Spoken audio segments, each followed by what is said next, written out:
Hi friends, welcome to Tasty Tips. இன்னைக்கு நம்ம பார்க்க போறது வித்தியாசமான ஒரு பட்டாணி மசால். பூரிக்கு செம்ம டேஸ்டா இருக்குங்க. அதுக்கு தேவையான பொருட்கள்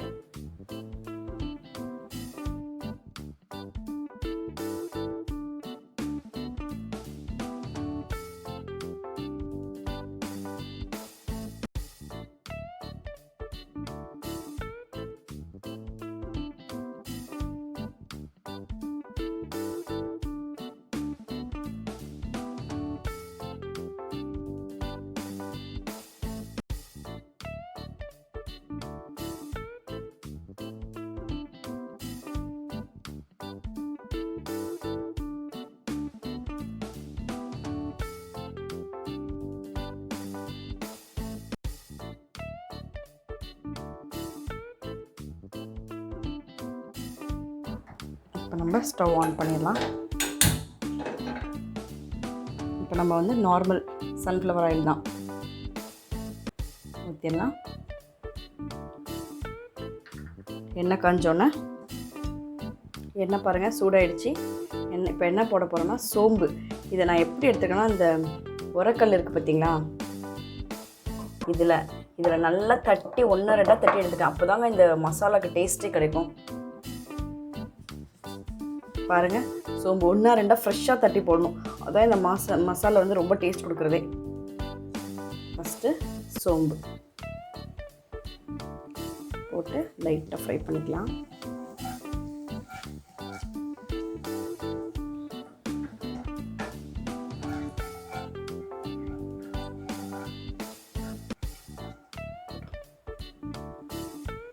இப்போ அடுத்தது பார்த்திங்கன்னா ஜீரகத்தையும் இதே மாதிரி 1-2 நல்லா தட்டி வச்சுருக்கேன். அதையும் போட்டுடலாம். போட்டுட்டு கொஞ்சம் நல்லா இதை ஃப்ரை பண்ணி விடலாம். இப்போ இஞ்சி பூண்டு பேஸ்ட்டு 2 ஸ்பூன் போட்டுடலாம். இப்போ இதோட வெங்காயத்தையும் நம்ம போட்டுடலாம். வெங்காயம் நல்லா வதங்கட்டும். இதோட கொஞ்சம் லைட்டாக உப்பையும் போட்டுறேன் இப்போவே. அப்போ தான் நல்லா வெங்காயம் ஃப்ரை ஆகும். பாருங்கள், இதுக்கு தேவையான உப்பை நம்ம போட்டுடலாம். நான் இஞ்சி பூண்டு பேஸ்ட் பண்ணி போட்டிருக்கேங்க. நீங்கள் வந்து ஃப்ரெஷ்ஷாக இதே மாதிரி தட்டிட்டு 1-2 தட்டி கூட சேர்த்துக்கலாம். அதுவும் டேஸ்ட்டாக தான் இருக்கும். இப்போ கருவேப்பிலை அதையும் போட்டுடலாம்.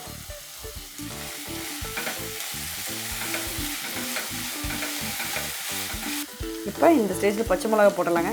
நான் பச்சை மிளகா பார்த்திங்கன்னா லைட்டாக ஒரு ஸ்லிட் போட்டு எடுத்து வச்சுருக்கேன். 4 பச்சை மிளகா அதையும் போட்டுடலாம். வெங்காயம் பாருங்கள் நல்லா வதங்கணும்.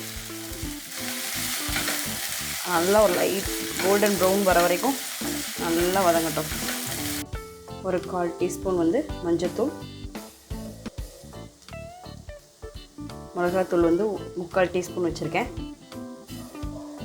அந்த மல்லித்தூள் வந்து 1 ஸ்பூன்,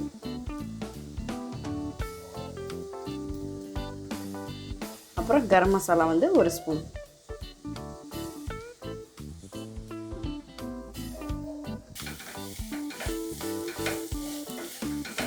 எல்லாம் அப்படியே இந்த ஸ்மெல்லெல்லாம் செமையாக இருக்குதுங்க. அந்த மசாலாவோட அந்த ஜீரகம் சோம்பு போட்டு தாளிச்சது.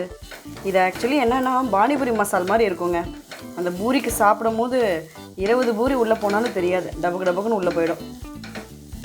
இந்த ஸ்டேஜில் மீடியம் சைஸ் தக்காளி 2ங்க நறுக்கி வச்சுருக்கேன். அதையும் இதில் ஆட் பண்ணிடலாம்.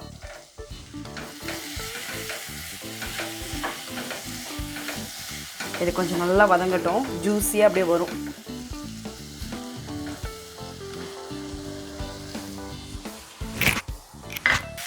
பாருங்கள், தக்காளி வெங்காயம் எல்லாம் நல்லா வதங்கிருச்சு.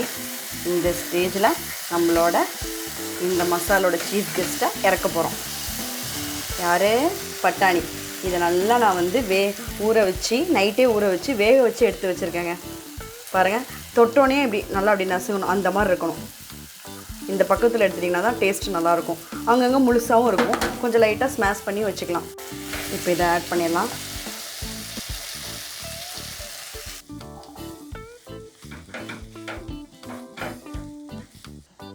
பாருங்கள், பட்டாணி மசாலாலாம் எல்லாம் ஒன்றா கலக்கிற மாதிரி கொஞ்சம் நல்லா கலக்கி விட்டுட்டு நம்ம நல்லா ஒரு சொம்பு தண்ணி ஊற்றிடலாம். நான் வந்து இந்த பூரிக்கு வந்து கொஞ்சம் நான் கெட்டியாக தாங்க வைக்கிறேன், ரொம்ப தண்ணியாக வைக்கல. ஆனால் நம்ம தண்ணியாக வச்சிட்டோன்னா நம்ம குட்டி குட்டி பூரி செஞ்சு பானிபூரி மசாலே தான் அப்படியே உள்ளே வச்சு வெங்காயம்லாம் போட்டு கார்னிஷ் பண்ணி சூப்பராக சாப்பிட்றலாம். நான் பூரிக்கு கொஞ்சம் லைட்டாக தொட்டு அப்படியே வலித்து சாப்பிட்ற மாதிரி செய்கிறேன். நல்லா கிண்டியாச்சு. இப்போ வந்து இந்த ஸ்டேஜில் நம்ம அப்படியே ஒரு சொம்பு தண்ணியை ஊற்றிட்டு லிட் போட்டு மூடி வச்சிடலாம். இது ரெடியூஸ் ஆகும் நல்லா வெந்து. லைட்டாக ஒரு கொதி வந்தோடனே மீடியம் சைஸ் உருளைக்கிழங்கு நான் எடுத்துருக்கேங்க. அதனால் 2 பெருசாக இருந்துச்சுன்னா நீங்கள் 1 எடுத்தால் போதும். இந்த இப்படி போட்டால் தான் வந்து திக் கன்சிஸ்டன்சி வரக்காக தான் வந்து போடுறேன். அவ்வளோதாங்க, சூப்பரான மசாலா ரெடி ஆகிடுச்சு பாருங்க. கண்டிப்பாக நீங்கள் இதை வீட்டில் செஞ்சு பாருங்க, செம்ம டேஸ்ட்டாக இருக்கும். பிள்ளைங்களுக்குலாம் அவ்வளோ பிடிக்கும். பட்டாணியும் வந்து அவ்வளோ சத்து. கண்டிப்பாக நீங்கள் வீட்டில் செஞ்சு பார்த்து பிடிச்சிருந்துச்சுன்னா லைக் பண்ணுங்கள், ஷேர் பண்ணுங்கள், சப்ஸ்கிரைப் பண்ணுங்கள், மறக்காமல் பெல் பட்டனை ப்ரெஸ் பண்ணுங்கள்.